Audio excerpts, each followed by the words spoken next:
Adia contractor La General Hospital Eshane Sano Akasa HM say Obubuobo some e won fimpi mienu ene aduonu su ni mu de na omatimi asiewie. Sanso na ebegyina mu ewa Ghana mampeni John Dramani Mahama na kache a o mampeni edensem atodwa echiremu am emprempren o my Ghana edisika botene $250 million eba behye AI dwumade maboa mo my Ghana yakwayenem ewo mpuntu ekwanso. Teacher Trainees Association of Ghana omo eye fimpi mienu ni aduonu mienu badge no eye ye kire sanse besim ne enya ade yetimi apostiwom. Endrada ebeto dwa se akosombo eye Greco wanam substation eja toho ema mekezo magana japade ahye no enya semkuma nenne osofo no ena wote my Ghana ya hone ne ensem ano no nyamfo eye John Ebdela gina poko pie mam wapaw abedwokweso munyira mo na osoro mo hwe na atoyenchema ato omen no womototo ne yamana nyinam kanea no yensa ensanka biu. Presiding Bishop Edima the Methodist Church Ghana akasa HM say ya title hodo omoji every members ne ho no e wase omutimi ebu hu akonta. Ana no dai ebeto dwa say chairman Edima the Church of Pentecost asafo no eye apostle Kwabra Eric Nyameche ebeto dwa say o my Ghana yensuo hu nsensem ene atena ye sede galamsefo esen ne yade a ha dwenti Ghana man penini pom penifom ka biegwo mu no omofom nansi fom na moa na yentu asem ensem we mu no eye chief executive officer Edima Ghana Free Zone Authority yama mi Dr. Mary Awusi echirem say eye osafo pon na da Pentecost asafo na no nansam na oka ye no enya sempa efiso yama nwosem no nim na wanyaya dwumode bedi na omayi mu no enya sem kuma kra. Ensam no pina ka ho ane de baba som so man dwuma kasebo ewo DLFM 106.9 nyumekuo yi ana aso ya se de kasebo ebe somo enne enumre mekanfo Lumba supa e de amount enne ayefiada ide ya de a nhyemude bebre na na bekoso ebe yi abadinto ayefro ana se birthday practice crampo na mudi nsuo ebe som ahoho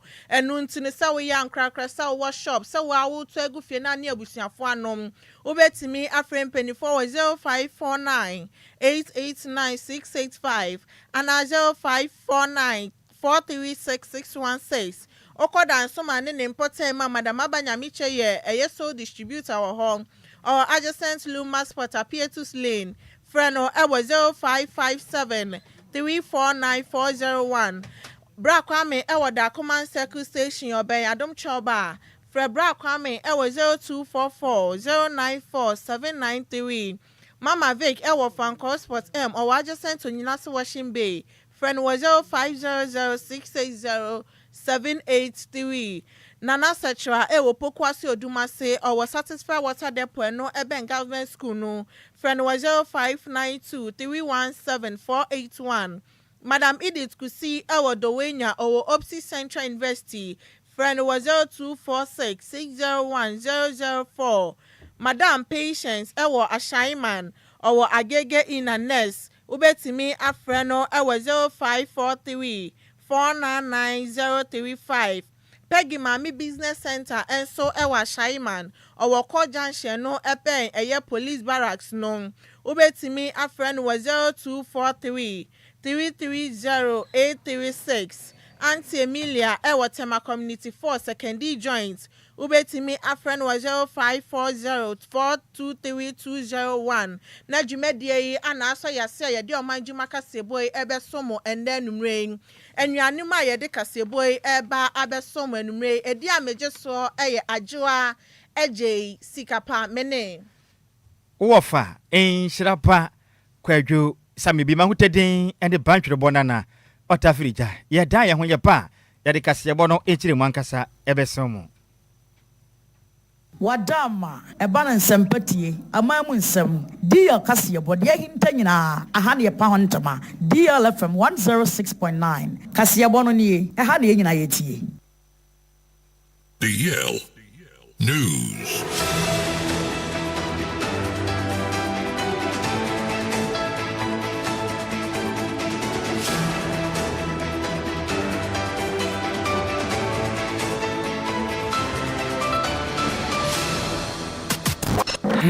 It's official. DLFM 106.9.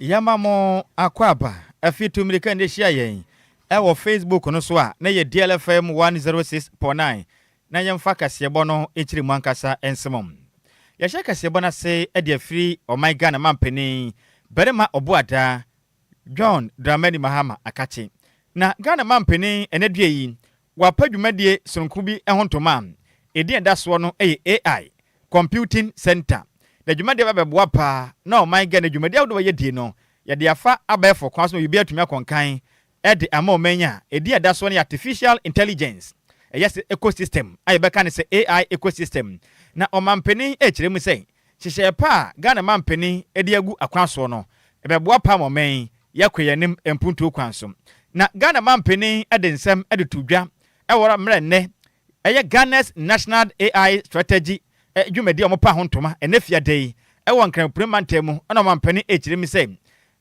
Ghana men ebekwa nanim na hihye pa tumi akonkan ema omai Ghana dwumadi dodo na afa abefo kwanso a AI yetumi nyi efenfire dwumadi omampeni echire mu sei omai Ghana atwa sika botene $250 million esro abeboa pam na wono ba beje je se na world class AI computing center ebeboa emagese di ekotene pa omai Ghana dwumadi awdo ebedie mu a ma man yakoyanim awabefo empuntum omampeni esanso kire mu sei odi $20 million eno to da besi wonom ede aboa enmaniminya ede ayenhye foforo aboa se be ya national AI strategy no ebetimi akonanim Ghana mampeni echire mu sei anemo a wotue opese oboa na hwehwem mapa efin so abefo kwan afaso di dwuma ene omampuntu no makonkan ne boa se be ya Ghana fododo na ebe ya nimde ede afa AI dwumadie ewo manyim. We must not only use AI, we must localize AI. The national AI strategy is therefore built on strong, thoughtful pillars. These include ethical and responsible AI development, education and workforce readiness, AI-driven industrial innovations, robust data governance, research and ecosystem development, and the use of AI to improve public sector performance and service delivery. At the heart of all these pillars is one imperative: capacity. Without skilled people, strong institutions, secure infrastructure, and sound governance, no AI strategy can succeed. And that is why this strategy places equal weight on innovation and responsibility, on ambition and safeguards, on investment and inclusion. Ladies and gentlemen, AI cannot thrive without infrastructure. Data, computing power, connectivity, and energy are now as strategic to the digital age as roads, ports, railways, and power plants were to the earlier eras of development. The government is therefore taking steps to strengthen our national data center and ensure that our digital backbone is secure, resilient, and capable of supporting the growing demands of the AI systems. We are building deliberately because infrastructure is the foundation upon which innovation rests. I'm therefore pleased to announce major financial commitments towards our AI agenda. Ghana will invest $250 million to establish a world-class AI computing center.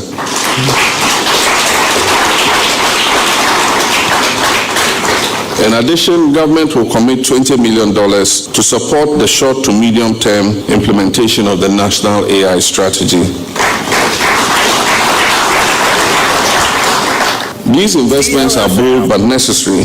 The proposed AI Computing Center will serve as a net center for research, innovation, and enterprise, enabling Ghanaian talent to build solutions not only for our country, but also for the wider African continent. Eno wache no ena Ghana mampeni echiri mu am enhyehyɛ pa na aban ede egu akwemu no ebeboa pa ema artificial intelligence eye AI dwumadi ebebedie no ebeboa ma my Ghana aba be na dwasom ebima nyina wo mpɛ so mba mode age nimde efa AI ho baba Ghana abeboa sebe ya oman yebetimi akoyanim ewa befo kwan empuntum. Not too long ago, conversations about artificial intelligence were dominated by fear. Many spoke of its dangers, its disruptions, and its potential to diminish the human role in society and work. Today, however, the global conversation has evolved. Nations are increasingly embracing the idea of AI for good and developing strategies to guide the ethical and productive use of this technology within their own context. This shift reflects an important truth that technology is not destiny. Human choices, public policy, and responsible leadership determine whether innovation will serve the common good. Ghana is determined to be part of that forward-looking global movement. Around the world, AI is already transforming healthcare through faster diagnosis and improved patient care, modernizing agriculture through precision farming and yield predictions, reshaping education through personalized learning, strengthening security through intelligent systems, and improving public service delivery through automation and smarter decision-making. From disease surveillance to financial management, from logistics to administration of justice, AI is no longer a speculative technology of the future. It is already a strategic development tool of our present. For Ghana, the question is no longer whether AI will shape our future. The question is whether we will shape its use in ways that reflect our national priorities, our values, and our aspirations. I'm aware that the rapid advancement of AI also raises legitimate concerns, particularly about jobs and the future of work. Many citizens worry that machines will replace human labor, leaving workers vulnerable and excluded. As a responsible government, we take these concerns seriously. A simple principle will therefore guide our approach. AI must enhance human capabilities and not diminish human dignity.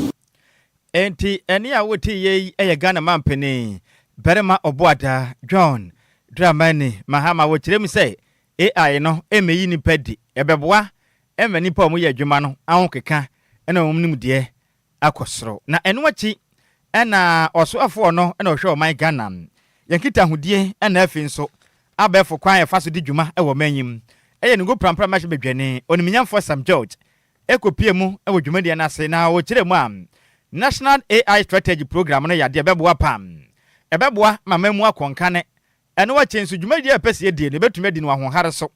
Eno wa chenso obi abedi dwuma sa de eho mara se fise wudi agro na titiri sikasem ahye fe sikasem so moye na masi wantan AI no ebete moto Mr. Chairman, Right Honorable Speaker, the Ministry of Communications under my leadership has made a clear commitment to the Office of the Head of Civil Service. We will drive AI integration into public sector operations and ensure our civil service becomes data-driven, predictive, and citizen-centered. And we want at this point to highlight the role the Ministry of Finance is playing with deploying AI in the revenue management of our country. We are strengthening digital infrastructure, Mr. President, through 4G and 5G enabled services. Your Lordship, the Chief Justice, as we implement this strategy, the government recognizes that strong legal and institutional frameworks must support our policy. As part of ongoing sector legislative reviews, the Ministry of Communication, Digital Technology and Innovation is developing an emerging technologies bill. This bill will provide the legal backing needed to deploy artificial intelligence and other frontier technologies in Ghana effectively and responsibly. At the same time, the ministry seeks to further strengthen key national institutions, including the National Information Technology Agency, the Data Protection Commission, and the Cybersecurity Authority. Distinguished ladies and gentlemen, as we move forward, we do so with responsibility. We are not interested in reckless adoption of AI. We are committed to responsible and ethical AI. We align with global frameworks such as the UNESCO AI Readiness Assessment Model and rely on our legal and regulatory institutions. Together, we're building systems that protect fairness, ensure privacy, and foster trust. This strategy marks the beginning of a clear journey. Eni a woti ye eyo soafo no ena ohwe o man Ghana. Yankita hodie ena afi abefo kwan edwumadie si o man ndin ede oniminyamfo Sam George. Na eno achi ana British High Commissioner ede ma o man Ghana. Yampapa Christian Rock. Enso de abasoba kese pa abo o man Ghana mpanimfo ne hyepom de agua komane wonom eboa na AI ebedi dwuma e man Ghana mpuntom. Okirema ukwa amahodo pi AI na mudi dwuma ukwa UK amammo ma eno ana ekoso de senti na niaso no hwe ani mu sei Ghana ma de bedi dwuma ne kwan so na boa na mpuntom apa yensaka. For the future, probably leading AI and who is leading it depends as much on those inventions as it does on the adoption. In other words, the countries leading the AI revolution to some extent are the countries that are really adopting the new technologies and that are doing so at scale. And when you think about it, invention and adoption are not the same things. Just looking at myself and the speakers today, we share a thing which is we're all in public service. And when you look around the world, you can see that the governments that provide the best digital and technology-enabled services often aren't in those countries that are AI superpowers where the invention has taken place. So the conclusion really is that any country can be a leader on AI if they chose to do so in particular areas. And that's why I'd like to congratulate you, Your Excellency, the President, the Right Honourable Minister St. George, and the Government of Ghana for your leadership in your drive in harnessing technology and artificial intelligence to support economic growth and development in Ghana. And really today's milestone reflects Ghana's digital and innovation journey, but it also reflects deliberate leadership and long-term ambition. As we've already heard, artificial intelligence is already reshaping global technologies, it's reshaping economies, it's transforming public services, and it is redefining competitiveness around the world. We've heard about huge opportunities from improving healthcare delivery and agriculture productivity to strengthening public administration and creating sustainable jobs, especially for young people. And also, we've heard about the significant risks that relate to AI and also that have the potential to deepen inequalities within countries but also between countries. Any awuti ono ene British High Commissioner Edema Omai Ghana. Nidin Edi Christian Rock and awate nini. Yantua Kasiabone so na la General Hospital Mosanso Esinibio no nkrabe toja HM say enkosi obubu obosome 150 ni aduonu nsu ni mu de na omatimi asia wie na ye contractor project yi ehye ne nsa na de nsemi edi tuja e wa bra Ghana Mampani John Dramani Mahama ekonsrahye e wo honom na yarisabia we eye 160 bed facility ebeboa ma yarehye etimi akoso esanse omububu hospital dada no eno na ye mfimpi mienu ni aduonu ni mu afe anomu omusanso asia yarisabia no ebio no Mampani John Dramani Mahama ekasa na oche mu se esa yarisabia omububu ni tina the pressure ebeto yarisabia na akane so na aban ehwe se project ombetimi asia wie ntem sane ebeye betimi aboa na eye pressure hodo ene da yarisabia akane so no eso ebetimi ate no sanso ekasa ye eche mu se aban ebo ne homoden se eye bed ahodo a eno no ebi eni yarisabia hodo akane mu no ometimi ahwe na sa ha no ometimi asia no kwan sane ebe omepe bed ni bi etimi amawom no masanso asiese ye COVID-19 center no ewo Bema camp sane ebe ya critical cases bi bom nsoso no ebetimi aswa no na kobasa wo kwa ya sabia bia mpa eni honom na no nam so ama nipa ato anananom ewo nsiedo enu nti na ban ehwe sasa ha ni na no betimi asia no kwan. In the meantime, we discussed with the minister to see how we can sort out the issue of emergency hospital beds when people have an accident or they have a medical incident, most of the time at night. Finding a place for them to be treated has been difficult. And so there's the emergency center which was built in Bema camp during the COVID period. We're going to repurpose it so that it has beds for handling only emergencies. And so if there's an emergency and a person is not accepted at any of these hospitals, the emergency center in Bema camp will be there. The emergency nurses and doctors will be there to stabilize the patient. Once the patient is stabilized, then we can move them to a regular hospital. And so the ministry is taking action to prevent needless deaths due to the no-bed syndrome. Eni ya uti ye Ghana Mampani John Dramani Mahama. Yan to akasiabo no so ani yamfi ani nkyiremum ewo my Ghana ya pie mantemu na endrada ebeto dwa se wudi wani ekyiremu ewa pie mantemu a ene yakosombo ehwanom ena gridco empenifo wonom substation ewa ejabra ne beto mu ema ejapade ya hye no enya simkuma kura na ene asehwe o my Ghana nya ho ne nsensen so me Ministry of Energy and Green Transition make us one modern apaw eye abadwoku anipa makoma konso na beda no ayehwehwem mapa e de afa de kudiente nam so ma eja ekoto gridco wonom substation a ewo akosomu ewa pie mantem na committee ampanifu apa no openipo no ene obede no say otitene ni metre chairman William Amuna on be board chairman and na mu kire mi say Electricity Company of Ghana mpenifo one former chief executive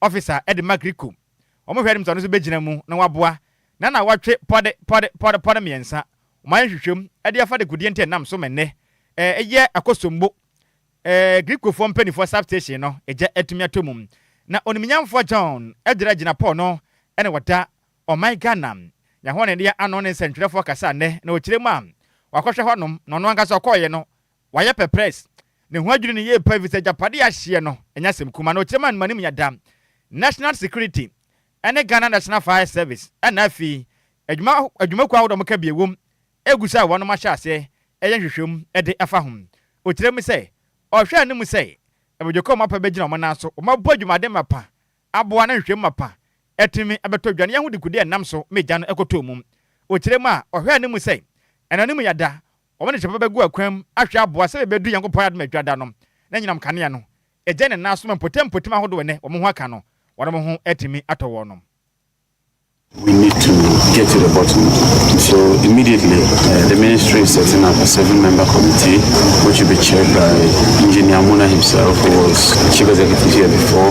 He is also the board chair, the Electricity Company of Ghana. We're going to get experts to serve on that committee from the Fire Service, from National Security, from the Energy Commission, and other institutions that would help us to conduct a detailed investigation. We think that within 2 weeks, 3 weeks, should be ready with the report so that we can get to the root cause of this challenge and all the other issues surrounding this very, very unfortunate incident. The immediate focus is restoration of power. Engineers have been working around the clock. Chief executives of Gridco and VRA spent a chunk of their time here yesterday. They waited for me. I've received the briefing, and from the briefing I've received, what they intend to do to isolate the control station and attempt to feed power through an alternative arrangement. Any awoti ye yoswafo no ene wata o my Ghana ya hone ne ano mechire Ministry of Energy and Green Transition oniminyamfo John Abdullahi Jinapo.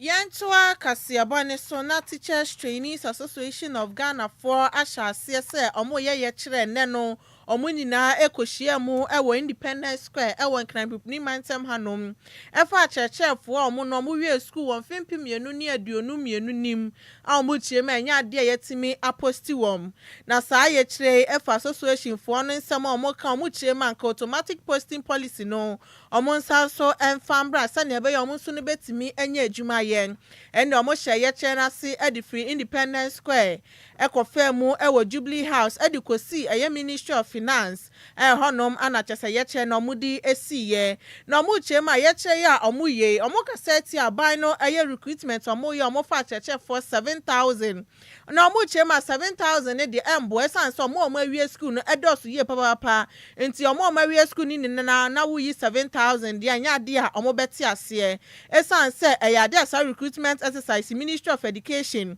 omo hwe hawa ewo honom eni ni pampempem a omakwa akwaje ntete sa chechefo no mo wo fie ni posti wom na mo ye recruitment anipa 7,000 pe anya de omo no beti ase enti omo ne nsemchofo atwetwe nkomo ewo Nkranpipni Mantem ha enefiada oforin so bosomi ni de toso aduonu 9 ewo mfimpi mienu ni aduonu nsian mu ana chechefo e de Teachers Trainees Association of Ghana Jonathan Kwadwo Agopo ekasa echem se o hwese ne o matena fie ache so mawie school ewo mfimpi mienu ni aduonu mienu no matena fie abesi mfimpi mienu ni aduonu nsia na nya de ya posti wom na ha adwen esa so omoso no ewo senko mutimi eye adwuma se ne be yo menye ska ade egu omubotom na omoso atimi ahwe omabusuafo enti wo hwe omoso so na o mawie school achachafo omu na awie school eye 45,000 na mu yi mu 7,000 pe de anya de ombeti ase na eye mofra be 65,000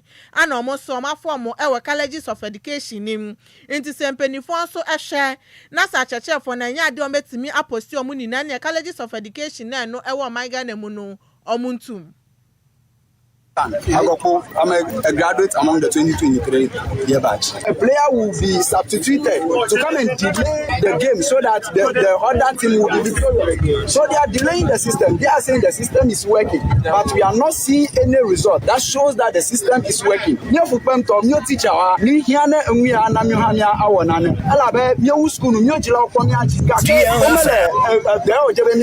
ready Bemiato, Takoma Konami, the Shabo Kolo Baba, Ye. Nyebe nyatemu awo nane na nyajilo alomi uchi ole nyoyuma nyapoji kaka nitemi apoji ala be tiruwa nyo ojebo wa wonanya tiruwa mo wonanya ese abanu emwaye dia ese a efatanu ese abanu fama enyewe na abanu kan yo kan no so enye ma ye teachers they deserve better na back up who create no ebe ha adwe ese na web system no mu 7,000 na over 40,000 apply here nipa ni na obakofa wo shebo so ba wo be ma bibia koso fa amaye nanso ba no ye hwehwe ye bre uko private schools nso a enam say the minister of education ka so be fire no enti omo so omo man sa kwan na ye be kira de o na ya omo fire mpo no sika na omo tua no eso ahe na obedi ko to boko ano kwan mpo a month be group every 500 Ghana na ye tua wo private school enti ye bre enti ya this sira ni sa aban no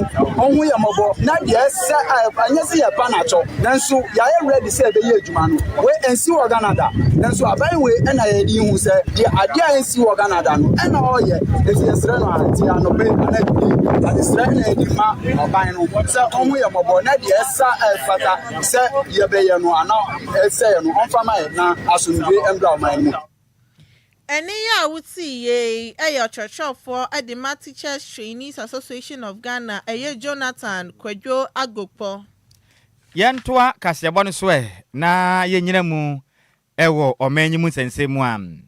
Na Ghana for Bekaya and nansa and a Kasiabo Edebato or Magan and say Openi Pono and a Titinani, Metre Chairman at the Mother Church of Pentecost.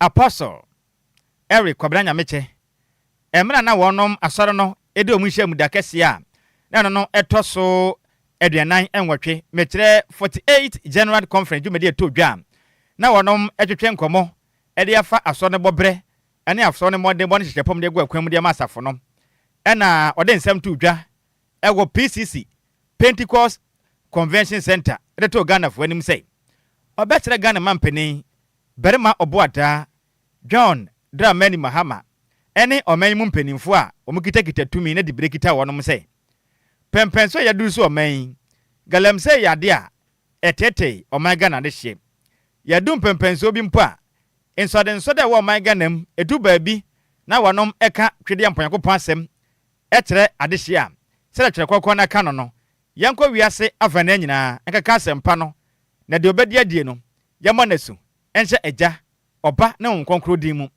omuko pensu aboni pensu a krabasa adane team pampa galamsefu agine nyina boso de senti eyade atete aso ne pam wiye na soto nkyenya oman Ganam akuafo do na wadom mfude nipa bi esese na chese ne ma ekoso memu no etan enti obesra ban yentimi ntro ma nipa kitwa bi de men na Ghana man ehuna maneda ne senti omutu wana wonomwa na galamse nipa bi ede se oman yensase ene yatena ye no empenifo mwana bibia ntumi todin na nsem otodwa no endrada Chief Executive Officer at the Ghana Free Zones Authority yawa me Dr. Mary Awisi adensem akotodwa ewo Accra FM echirema wadi eye chairman at the Mother Church of Pentecost Jamba pa apostle ele kwabranya mecha wonya papa na asema wakan si wonim na obeka biewa dwuma obedi ni oman ni mu no obenu ne ho kura adenti ena osofo pon a wo ena wo sengwesra wo so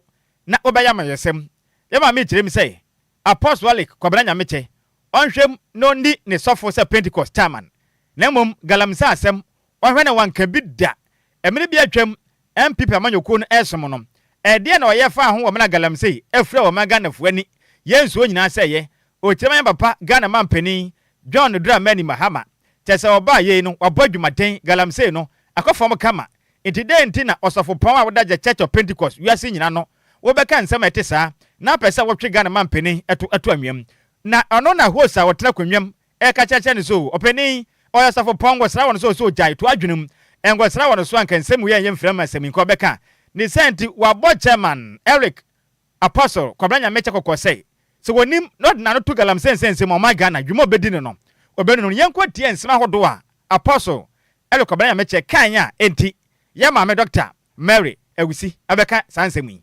Environmental degradation and galamsey menace. The extensive pollution of water bodies due to illegal mining has hampered traditional water baptism in some mining communities, necessitating a shift to synthetic rubber pools in several districts to carry out the ordinance. Retention of souls. While we give glory to God for the multiple of souls won, a critical challenge, unfavorable rainfall patterns, and the deterioration of cocoa farms have disestablished the livelihood of members who depend on agriculture and farming. These unpredicted environmental conditions, along with the seasonal migration of fisher flows, continue to impact the steady financial growth and stability of affected local assemblies. Human capital constraints and literacy gap. High rate of illiteracy among some members and officers remain a barrier to the effective implementation of Vision 2028. This challenge is reportedly evident in the Bible study and home cell meetings, where there is insufficient pool of teachers to manage the manual and ensure effective discipleship. Leadership overburdening and commitment challenge. In many local assemblies, a few dedicated individuals are often saddled with multiple roles, leading to operational inefficiency and burnout. This overload makes the full implementation of the corporate mandate and Vision 2028 difficult. Enti ensema the chairman at the Mother Church of Pentecost, Apostle Eric Kwabranya meche ekan yenim. Enwachi and Chief Executive Officer at the Ghana Free Zones Authority. Yawa me Dr. Mary Ewusi echirema. So onim no boss bi ewa dwuma obedi ni Ghana ha no. Adjoa kobo no man kotenem. Oye nyame nipa. Oh no, you Pentecost head and the chairman. Na me ka so oye nyame nipa. Yes. The better no. Then next time. Okay. Ma from to that level. Voting one. The catch. Okay, so yes. From Free Zones Authorities. From me, Dr. Mary, we say yes. Say next time we will descend it to that level. More fire. So descend it back from more fire. But you know, politician. We will deal with him as a politician. As something like I see you, Abusia. Yeah, the any dear man. Me the any dear man this time. Say what ye nyamini. Say anwa wono so. What you say? And young ansem. Anwa wono so sa anko me kando kaya. Yem pesa me chene say ye the any dear man. Say what ye Pentecost for chairman. Okay. Sakasa na wo kasa ye no. A highly political statement. Who's that? Yes. How? Nanado etiase no ati akonya so no. Na okọ enkura mining communities na. Na ensuo let se mpampa. Utumi de won sasa na gu nsem. And let them happen. No Ghana ha na mo ni Ghana. Oh no Ghana. Na Ghana ha na oni Ghana. No Ghana. Ohun ya na wa hu. Ohun ye. Ene mo buy ye measures are put in place. Ensuo no afei etimi rane. Stability level down. Etimi flow. No fire. Eti wontimi ntina ho kan che se hu difference. Ebia wo ensuo ni mu. Ensuo na ni ate enflow se na nado time na ensuo no enflow. Eti se we ye sofo. Na se asem a da ho a ye nokre. Wo se wo beyi wa sofo ntade ato ho. Afa political dress as a political lens akasa. Next time you be treated as a politician. This time you're the best pen. Yes, no. Osha suni ni sofu juma. Se na nado tena so a na ensuo ntimi enflow. Na ensuo ntimi rane. Na would to me a forest no more and say Ghana no. So was it who na ensuo na ni ti no. And no babe kasa state. Na nado tena so. You're the better no for this time. Yes, no. Only in for some only politics in my politics. 0.5. Unless it's what person join politics. Or my if he wants to join politics, he should let us know. Next time, then we deal with him as a politician. But today, your man will say, well, you're soft. Any out or no, and a chief executive officer at the Ghana Free Zones Authority.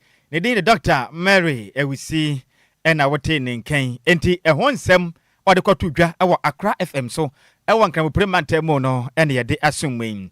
Baby, ya dre me basis ya.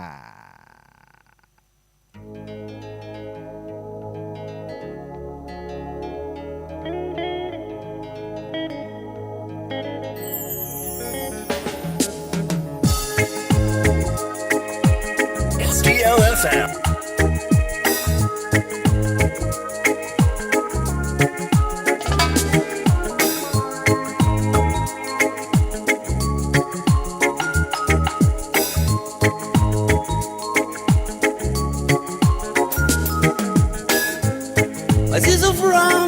DLFM. And I'm out church.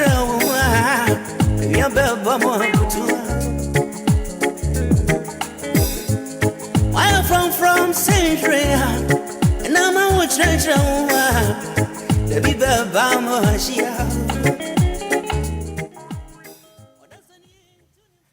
Empeni say you do a man François na yakai yanom. Ghana for Bekaya.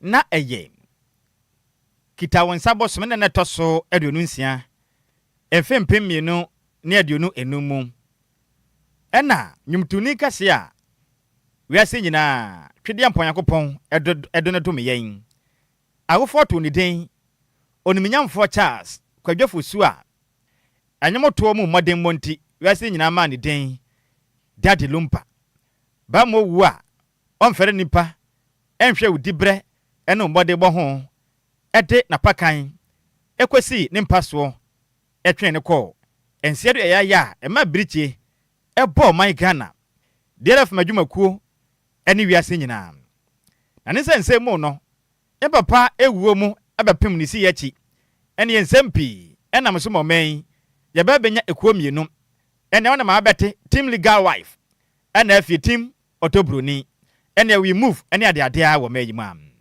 na enkomatwetwe agusu kwakwaso ba fonten aswam na nsa beto dwa say team legal wife mama ba kwa ni den ede Queen Emma na no koyi nika ekokogina aba fonten anso ekokan say yam papa Daddy Lumba wanya ne ba bi kro no ne wuo no yam papa Daddy Lumba ne ho ka fo to mienu ya mame otobroni ena wakuno afin so yam papa Daddy Lumba ne boafo ba kwa no boa ne pa woni dwumadiem Mesa Philip Kwabena Agyei tudra bo na mane say wonman fada omumienu ena akuda Daddy Lumba na wonom awie na omoka say yam papa ena yade ena akunum ensensem we mu no ena omaga na mra ekiremu a wa wobeka bibi ede asemato obi so say wadi awu no ese wonya ho adansedie nti Ghana fo beka ya na eye oforuso bosumam na netaso dunum ewo mfempem mienu ene edonunsiam ene ania ba oye legal team legal wife member ni den ede Emma Queen Emma na otukwan akọ Germany ena o my Ghana posi for siadifo ekwache ne say odentansa ato ya mame otobroni so ne sente no onkwankwa kirem say dia waka no wanyina so a na court ene aban mo ano na ya mame otobroni ene kun yam papa Daddy Lumba dia na ja emperifo mfa mra nkwafa no na petapia pieto da ya na mra ene wurunti no na momfa no emfa mra kwan so asemi yekọ na ebasam ena dia yi wo msa kopie mu ewo Accra Circuit Court na mokọ ye no court ehye no wonom ama ye nua ba Queen Emma Bill na mom Bill dan tiso no eje 100,000 Ghana cedis aka ni sika 1 billion sasika no wonya de badiam obekọ fie kakra na kwa wakọ no ne honyo ye kra na ni nyina ne sei Nyankopɔ ya atoma na watwe mienu bia ntem fiade etwato no odon ba be kire court ewa no pa nondu pepepe na court ehunu sei odaso ewo man ganam eno wache nso ne bobafo na kita nom na afei ontumi ntukwan emfiri o man ganam fi sei immigration for edentasa ato no so sei enya de obetumi nya kwan atukwan kopem se asem no ye behu ne poma sibre ne zensem we mu no court ahye se Nyankopɔ ya atoma kotoni ma bosoma edi anim nda toso aduonu baako enfempem mienu na aduonu nsemu onsa mapie mu ewo Accra Circuit Court na asem no wonom empene poma sibre entemeka sai enka ne kiremu a ye nua ba Queen Emma enya ade asese no watimi emiti be condition nti no gusu awom si ade mpanifo akache a omotwan se obenya eye be condition na ejokwa empanifo etimi eja ne kakra na momu no obekwaso ade ne ho akwa court ekopem mra ebedru eye kotoni ma bosoma ede anim de toso aduonu baako ewo mfempem mienu na aduonu ensiamu na mra PM court ho no ye go hwemfo ni kakra etwague na nsem kakra etodwa ewo Accra Security Court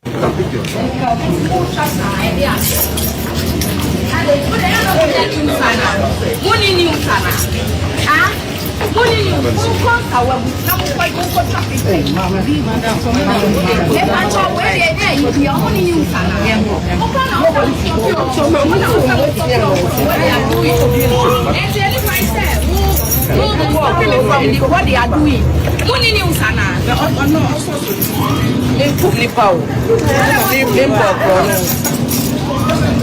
Emma don't talk. Money news sana. Money news sana. Money news sana. Money news sana. Money news sana. And so what? Money news sana. Offer some few of Canada panel and what they are. Oh, stop, madam. Hey, what's money news sana? Money news sana.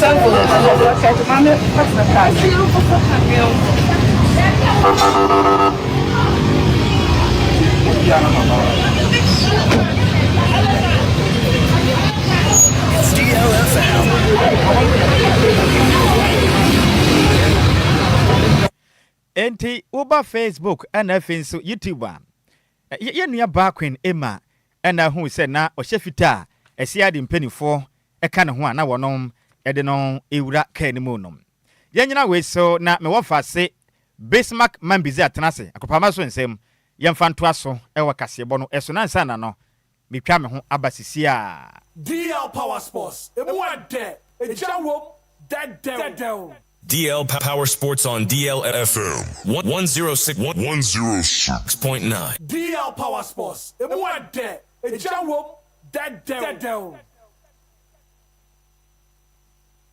DL Power Sports on DLFM 106.9.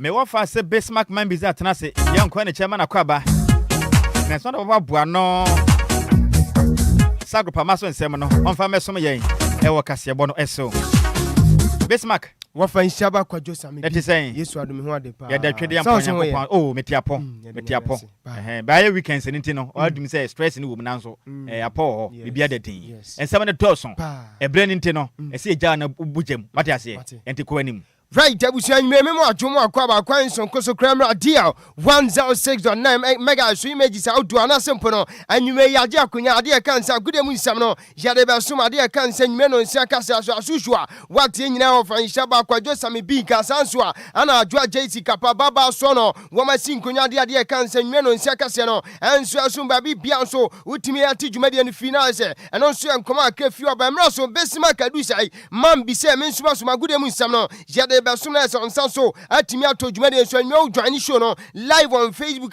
capital D capital 106.9 images outdoor videos outdoor empokrani ade kan sempo no me pato reactions outdoor nyina no wan Sanso so wo dwumade nso we no abrante friend sem Michael se o coacha me able producer no kroya ana watimi akuche nsam no so agun krata so Bismarck Adusai me mesan me hu deko empokrani deba agu kan sem nsam ntemra so Lumba super dama wamo so ase agudem nsam yade ba you are saying now for Nhyiraba Kwadwo Sammy Bika and so say o kase nei me patro weekend na shase no weekend di dwumade be na uti say abadin to ade kan sempo no me patro ayi ya na sempo no ade kan say engagement outdoor che say dwumade bia no so e fa ade kan say ni pankida undie no ensu ade suma wo e Lumba super nwei bomode na mon sanchun ka Lumba super ni bi esan sem no na esatimamfo Ghana fo ensu so agi atuma kofie bia ma ana sempo dwumade bia na e ya ponto dwumade ndie Enquires Ajatuma Mububi and Tenue Lumba Super and American for Jumadian so Bomadia, Neman Samsung Kabioma Dama, Yatrasa Goodemu Samno, Yade Sumanas on Sanso, Atimia to Median Sia Shasia, as usual you median dear, Aya Efisam Yan Shasia, and some Fanfia, DM located betno, Jan Fan Commando to Donna so Somo, our Jumadians Nanra at the Areno Aya 1 p.m. our Alisa Hotel, I want a Ghana for Dudwana Sujichi, and so Kosia head coach and Amino Casano, Ghana Yan Satimacano Penia, your friend Carlos Curias, na odin komo dodo na tudwa after say nei wono nso atimi atehia nsantwefo nso ade a ye kan say Lisa Oto say no wobedi kan abo mampani na semponi yes womampani aba so sanso a ana Federation of Ghana Football Association ene ne mpanifo bo no na fo abo Ghana me pa twade kan say government no wa bo ma ba so ho akase a enhwere ma opani na friend say Carlos Couriers so no nso atimi benya Ghana Blaster adwumade no na waso attach down e wa Accra International ade kan say airport no ana hu say Massa the heart of Ghana Blasters Ghana form Blasters in Niagara na hu say huge ade kan say mpo me pa twa feeling waso attach down Accra International airport no ana vibration just say ekikimi enema bi nso timi kwa no with them and no so enkomo paina your friend say Carlos Couriers and so that tuja yentie senia wono so ensenti atoa so ending komo enso so e wo dwumade say bibi bia so timi toja guso e pene no yensa to so na say wo pani a friend say Carlos Couriers me no ka say Ghana Blasters so no yetime bondi say o my head coach no and former the senior soccer team the Blasters of Ghana no ye pene ne yensa to so afebe pie na so nsa so atimi atodwumade so to so enso din komo say me no ka say dwuma na wo befa no we nya kasa tintin bi nya na sem bia enya fe na ana ya kan say tactics outdoor ana obeka wa press conference say was we no too much talk enti show work enya kasa tintin no so nkomo pani a friend say Carlos Couriers no nkomo di anu at the time me pacho sia press no enso ade kan say Lisa Oto ade nkomo no dodo na so sumo dwumade say when senso etime atodwumade so to so enso di nkomo so hwe the group of players are Blasters yenso yekita na say World Cup eno so to Junjula o dia kan sempo no USA Canada ni Mexico no na say esi etimi boy mani TNT ania ana say nkoma wapani a friend say Carlos Couriers enso edi at the time enwa we share press no enso Lisa Hotel. First words are exactly to express my gratitude, and starting from the Federation, President, the Board, the government of Ghana that support me, the fans, that is an honor and a privilege for me to be here today. I know since I arrived, I start to feel it, that this is the soul of the Black Star. Yesterday, I saw and I feel the vibration, and I start to realize that the soul of the Black Stars is huge. Today I'm here in the press conference, but it's not really time to talk too much. It is time to deliver. And the only thing that I can promise to you, it is guarantee hard work, to guarantee that our players, when they start the game, they'll be ready, they will do everything. We then believe in that capacity is to win the game. And DL Power Sports, they finish the job. They come out with that, and they're proud of them efforts and program to prepare our players for this event. So much confidence to answer your questions, because not only I trust myself and my staff, but watching the pool of players that Ghana have the talents, I am sure and I am confident and I believe that we can assemble a good team, a great team to perform on the pitch. Not always, and you also touched that a little bit in your question, not always a group of special talent players, they can be in the pitch as a great team.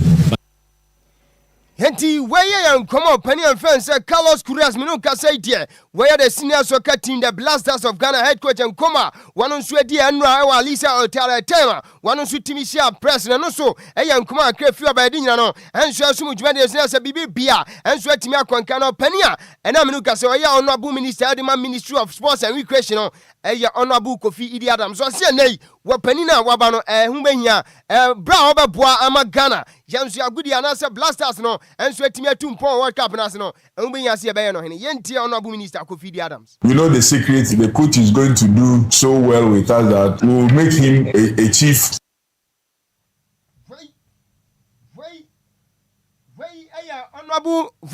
Honorable minister Kofi Idi Adams in Koma. What did two giants say? Yeah, after say you present Fuguaman, you say Papa will to me bomb at the World Cup, maybe a semi-final. Any idea I can say final? I say, yeah, Shano Hinan is a man I did here. I don't see honorable minister Kofi Adams, minister for sports and recreation. Come on, also dear, Jadin answer so much medicine. Brantia, your friend say Emmanuel say Jim and Badu, a former Blasters player, no sweating Kumakra, and so for coaching was here. ade kan se early days ya sempo no obetimi aka nkoma aka fa coach no ni nyinam no yantro support ma head coach your friend say Carlos Cruz Emmanuel Ajimambadu. Our team for the past years, we have problems. The problem is not even our attacking, because in football you can't solve, you have to defend very well. The issue about our team is our defense. The first priority of this team is the coach to sort the defensive lineup, and you have the quality. You need to set that up. You need to let the boys gain the confidence back. Some of them, their confidence is a bit down. Bring that kind of confidence back. Take the blame by himself. Allow the guy to be free. Enjoy football. Whatever happens, I will a coach will appreciate you, and that is the kind of thing. For the World Cup, for today, I'm talking to you. I have to be very frank. I don't know where you will reach. Give me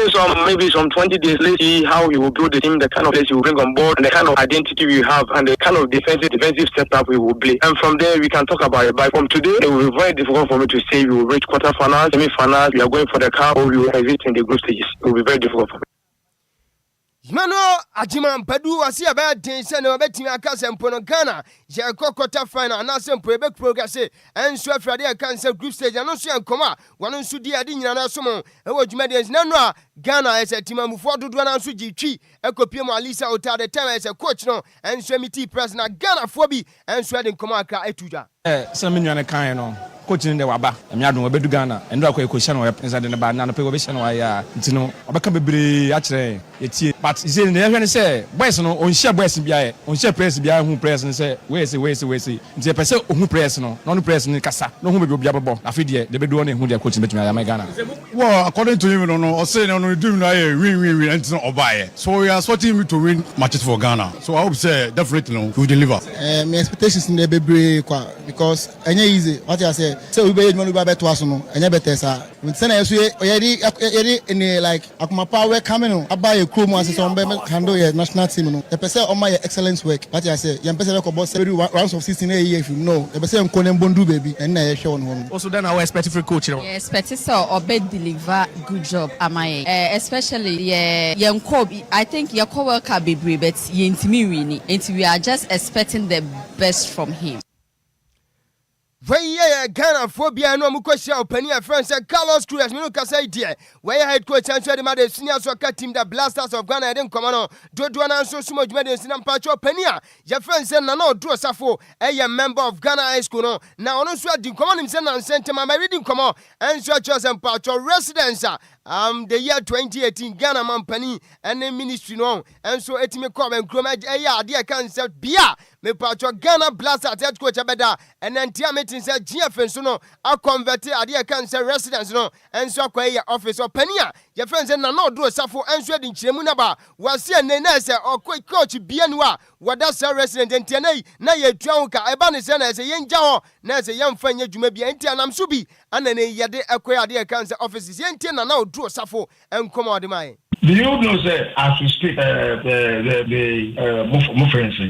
fitness and physical, the endurance, then the coaching, Otisafio for the Black Queens, Otisafio, and you know, and yes, say Yakubu and office. It is anti coach, you know, coach's program, no, especially when they are expatriates, they have their program. And the coach, he already 3 days, and the ever done to one train for 2 years, to ado buy to ado answer. Where they train coach over 2 years, not done it, rent somewhere. And then put 10K center. As the coach comes, coach in the back, then the coach will say, I want to stay. I'll be going out once a while. I want to stay. We push them off and put them somewhere else. And this is not an issue for us to discuss. Nana Odro Safo Esco member now this time come away and she assuming na uko PM 8 a.m. and Pamidin come at a black salad of Ghana and so any idea can say true life bona Michael says na say paper image name come and na friendly game net to Jana uko PM dia say yana as a resource no and so it to black salad of Ghana and so Eshe na yama true life and so etimu mienu ntimi no kasa ide just Ghana your juvenile team there more bono e kon camp on this note you better from flying number dear 1069 and go phone close so can you courtesy Lumba Super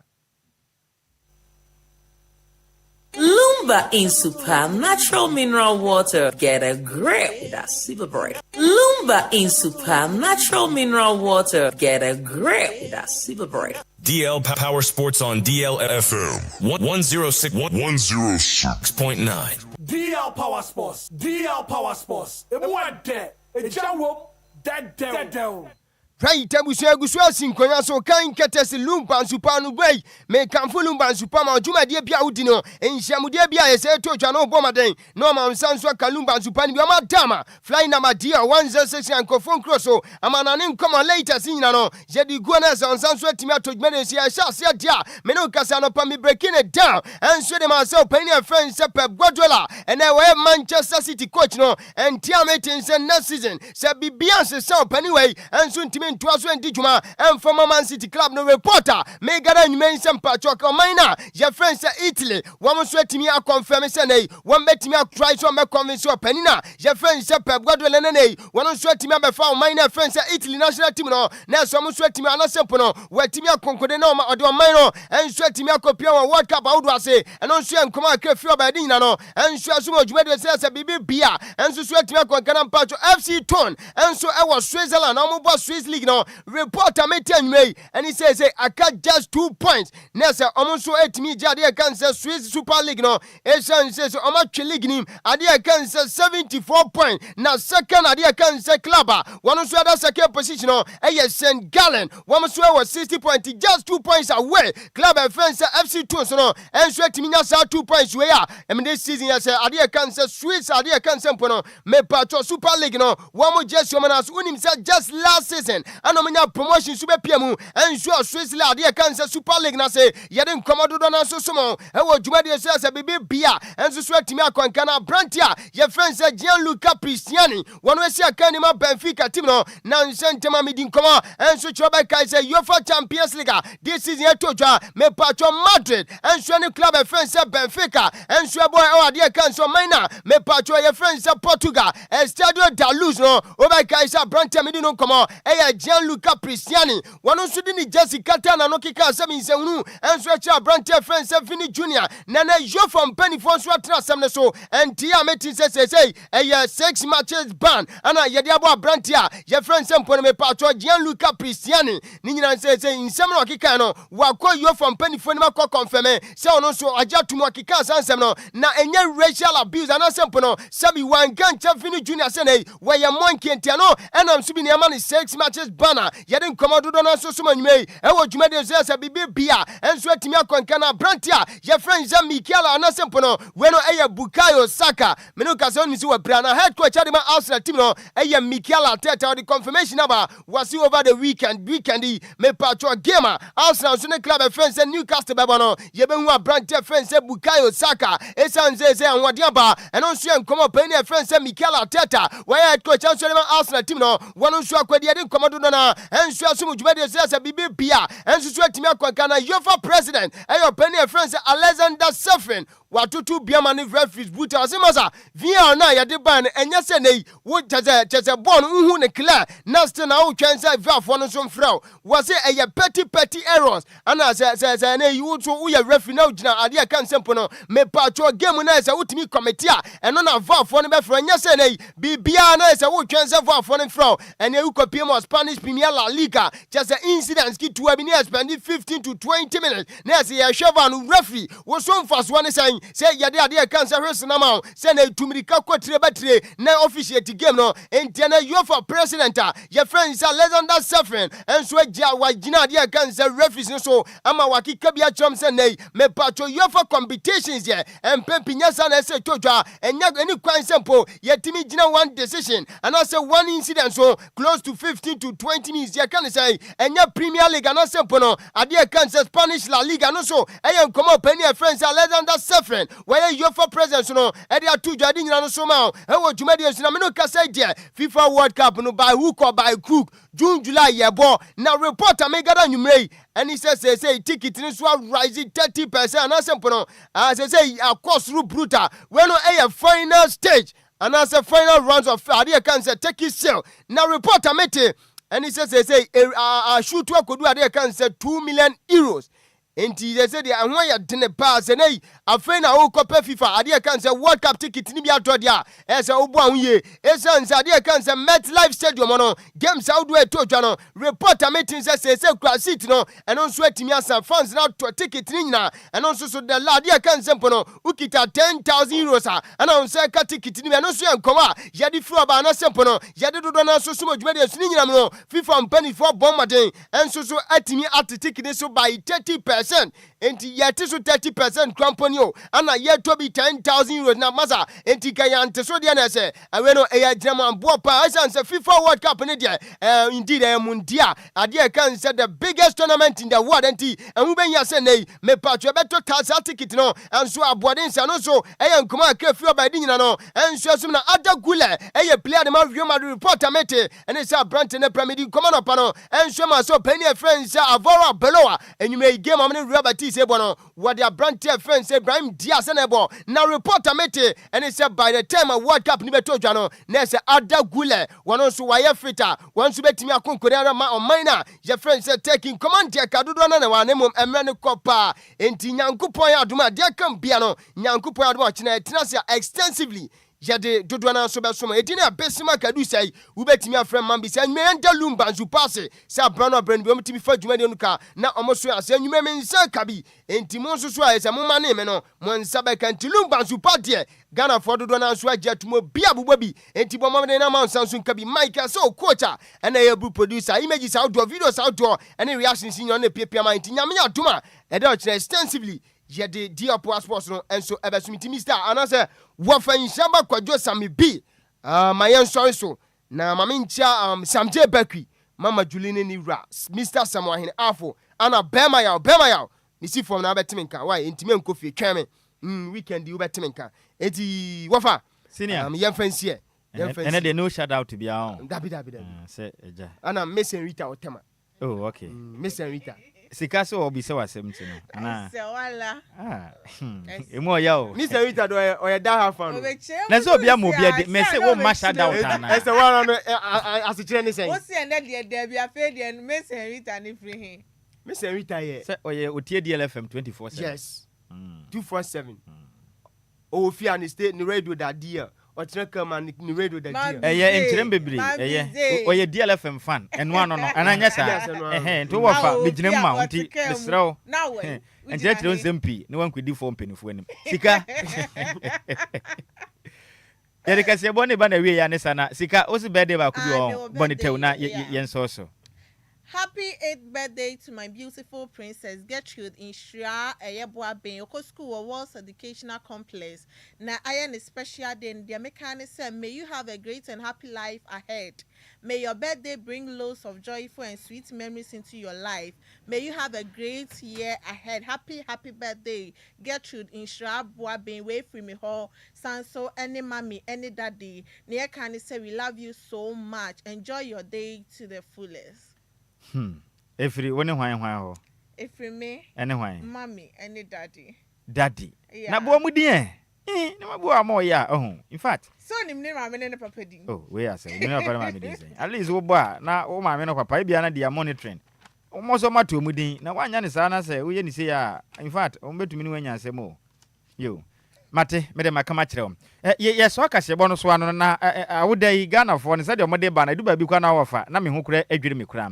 Na happy birthday me wafa se hwe na papre chire mame na Bismarck we ye free mom happy birthday e kode mame wafa se ani den ede nana ahenkan sechiwa akuyokon nana ahenkan sechiwa akuyokon ene wanya mfinhia no enum na wofo e we hye se yakopon hia no pi na onya ne kese kwatente onyini chire mu ode ena yakopon emfanka no ho ye mpa ebo ne se me wafa se nana akuyokon yedie Nyankopon ma wunyanse mu odu na de pa bia wasase we suo no bi ma onsebem happy birthday me wafa ase me de pictures ni pia ka ho nti pia ma me na me wafa ase ni ho ofe ohun e ma ne ha no ho ofe pa fatum na Nyankopon ya adoma bego ne saso enti me wafa ase akuyokon nyame nhira wo pi nana ahenkan sechiwa akuyokon nyame nyo kese pa na wawoda no onya ne sonko we efri wa wofo nana anafi nana yere akuyokon nana en nana yere akuyokon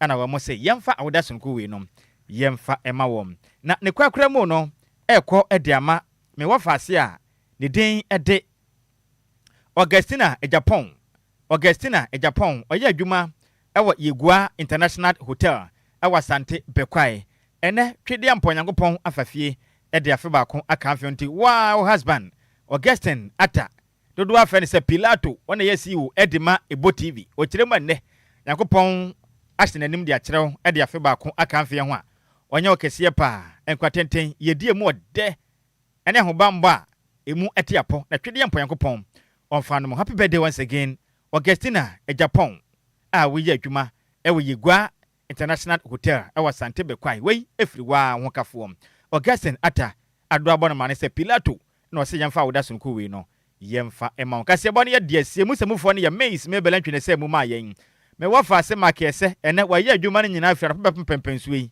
tese wasane ba fan ontumi nsode ede yakopiem ewo Facebook ana fi YouTube makase bono wenya bi ehwe yem na sanso na Mr. Samera kwa DJ Zigibi echinchim kasafreni from Edison yanimre akenka fo yemienu edi ameje so yo wofa ose ade the one at Nhyiraba Kwadwo Sammy bi me ma hofe menu aba ma de nyina Adjoa Agyei Sikapa ye kwei radio no free family kop me kina no pa DJ Zigibi ne dia enwom no back to back or the barber small kwasana kasafreni na DLFM 106.9 mra ye de a wo so dwumadi no eba abeto amoso na ye kwei enwom wei madofo nyina won fa prepare weekend yakopon enkoso a enhwe mo so yakra mo